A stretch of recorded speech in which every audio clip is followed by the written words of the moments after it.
seperti orang miskin. Oke, dengar baik-baik.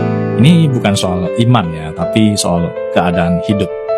Yang pertama, orang miskin itu religius karena hidupnya penuh ketakutan. Ya, orang kaya itu santai aja lah. Ya, karena ya hidupnya itu penuh kepastian.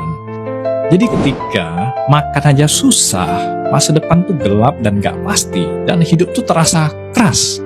Manusia tuh butuh tempat berlindung. Ya, tapi ketika semua kebutuhan sudah terpenuhi, ketakutannya hilang, dan ketergantungan ikut hilang. 2. Orang miskin itu mencari perlindungan. Ya, orang kaya mengandalkan kontrol. Ya, kalau masalah hidupmu aja nggak bisa kamu selesaikan, kamu mencari kekuatan yang lebih besar. Dan kalau masalah hidupmu bisa kamu selesaikan dengan uang, akses, atau skill, kamu nggak akan punya kebutuhan tersebut. 3. Yang miskin bergantung pada harapan, yang kaya bergantung pada tindakan.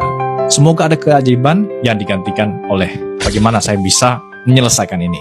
Nah, itulah bedanya dunia. 4. Orang miskin dibesarkan dengan dogma, orang kaya dibesarkan dengan logika. Ya, ketika hidupmu keras, kamu diajarkan untuk taat. Ketika hidupmu aman, kamu diajarkan untuk berpikir. 2 pola asuh itu menghasilkan 2 dunia berbeda. 5. Moralitas orang miskin dibangun dari ceramah. Moralitas orang kaya dibangun oleh sistem. 1 mengandalkan nasihat, 1 mengandalkan aturan. Ya, itulah kenapa negara miskin ritualnya kuat, moralnya lemah. Sedangkan negara maju, ritualnya minim, tapi moralnya rapi. 6. Semakin hidupmu terancam, semakin kuat religiulitasmu. Ya, semakin kamu hidupmu aman, semakin rendah ketergantunganmu. Ini semua bukan soal iman ya, ini soal psikologi manusia. Kesimpulan, orang kaya tidak kurang beragama.